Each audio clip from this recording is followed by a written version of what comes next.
शामिल होने की इच्छा जताने के बाद अस्पताल में देवेंद्र नाथ महतो और पुलिस के बीच धक्का मुक्की हो गई। बताया जा रहा है कि देवेंद्र नाथ महतो ने तिरंगा यात्रा में शामिल होने की इच्छा जताई थी और इसी दौरान अस्पताल परिसर में पुलिस और उनके बीच बहस के बाद धक्का मुक्की की स्थिति बन गई। घटना के बाद मौके पर कुछ देर के लिए अफरा तफरी का माहौल हो गया। तो देखिए, तिरंगा यात्रा पूरे देश में मनाया जा रहा है और इसी बीच अनशन कर रहे देवेंद्र नाथ महतो ने भी तिरंगा यात्रा में शामिल होने की इच्छा जताई।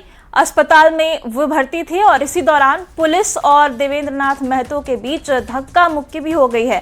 और इस खबर पे ज्यादा जानकारी के साथ हमारे संवाददाता गौरव झा जुड़ गए हैं। गौरव, इस वक्त क्या स्थिति है वहां पर?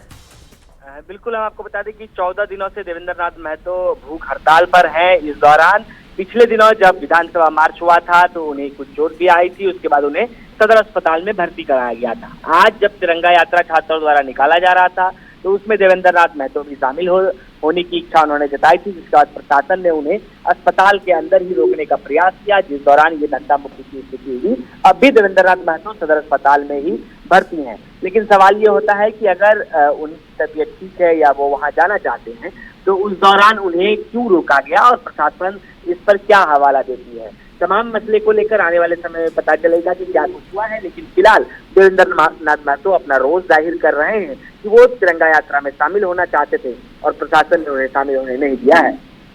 जी बिल्कुल, तो देखिए तस्वीरें भी अपने दर्शकों को लगातार दिखा रहे हैं। अनशन पर हैं, उनकी तबीयत खराब है और उनके साथ धक्का मुक्की इस तरीके की जा रही है। समर्थकों का क्या कहना है इस पे?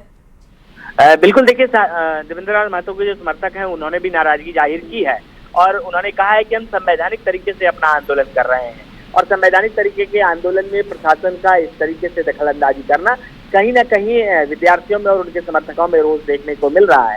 हालांकि फिलहाल देवेंद्र नाथ महतो को सदर अस्पताल में ही रखा गया है, लेकिन सवाल ये होता है कि सदर अस्पताल में जिस तरीके से देवेंद्र नाथ महतो और पुलिस के बीच झड़प हुई है, ये समझना पड़ेगा प्रशासनिक अधिकारियों को भी कि ये सदर अस्पताल है। सदर अस्पताल में आजू बाजू के जो कमरे हैं उसमें भी मरीज भर्ती हैं, बावजूद इसके इस तरीके की अफरा तफरी की स्थिति पैदा होना कहीं ना कहीं सवालिया निशान व्यवस्था पर भी उठता है और प्रशासन पर भी उठता है कि आखिर सदर अस्पताल में ऐसी नौबत क्यों आ गई। क्या किसी गिरफ्तार हुए लोगों के साथ ऐसी हरकत की जा रही थी? क्या देवेंद्र नाथ महतो को डिटेन किया गया है? ऐसा तो कोई मसला है नहीं। बावजूद इसके अगर ऐसी चीजें हुई है तो कहीं ना कहीं गतिविधि पर सवाल है। जी बहुत बहुत शुक्रिया गौरव आपका इस जानकारी के लिए। तो देखिए तस्वीरें दिखा रहे हैं किस तरीके से देवेंद्र नाथ महतो और पुलिस प्रशासन के बीच धक्का मुक्की हुई है सदर अस्पताल में और इसे लेकर के अब सवाल भी उठने लगे हैं। झारखंड में छात्र आंदोलन के 22वें दिन छात्रों ने स्वतंत्रता दिवस के मौके पर तिरंगा यात्रा निकाली। यात्रा से पहले रांची के जयपाल सिंह मुंडा स्टेडियम में छात्रों ने ध्वजारोहण किया और छात्रों ने कहा कि वे लंबे समय से अपनी मांगों को लेकर आंदोलन कर रहे हैं और उन्हें उम्मीद है कि आज सरकार उनकी बात सुनेगी। छात्रों ने कहा कि सरकार आज शाम तक उनकी मांगों पर फैसला ले और आंदोलन खत्म कर उन्हें घर लौटने का मौका दे। छात्रों ने यह भी कहा कि स्वतंत्रता दिवस पर कम से कम एक मंत्री को उनसे मिलने आना चाहिए था। तो देखिए नाराजगी साफ तौर पर छात्रों में देखी जा रही है और उनकी मांग है कि अब उन्हें मौका दिया जाए कि वो अपने घर लौटे, उनकी मांगों को पूरी किया जाए।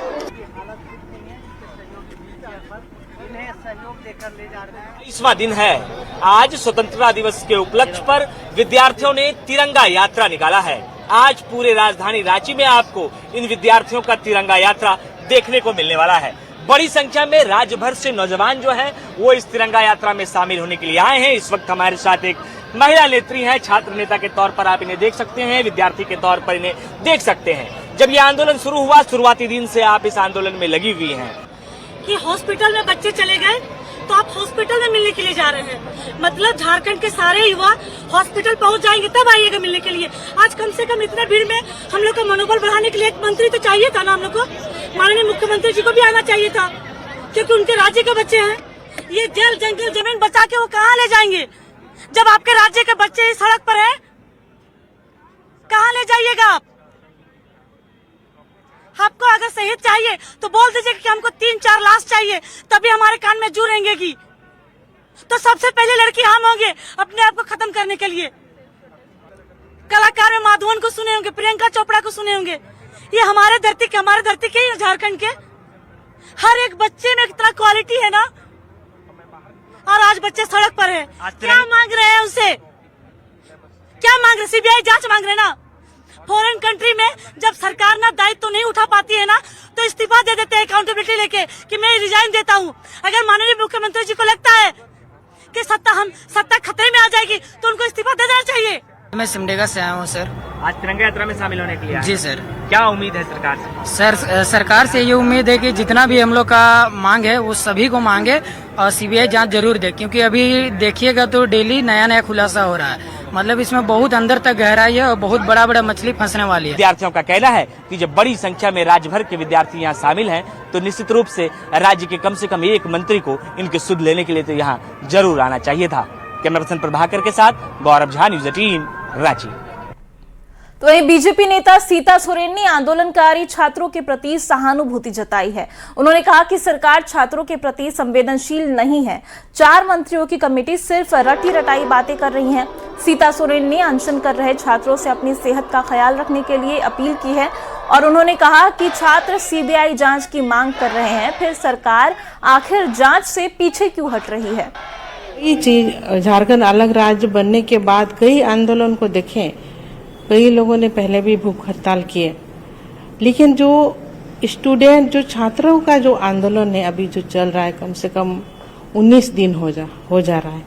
19 दिन में जो मांगे हैं उनकी इतनी जायज है कि जिन लोगों ने जेपीएससी जैसे सीजीएल जैसे परीक्षा को करवाए और जो एजेंसी है और जो जेपीएससी है किस तरह से मिली भगत कर करके परीक्षा और ये सारे चीज़ों को नियुक्ति परीक्षा सबको कराए, वो पूरे धंधली हुई है।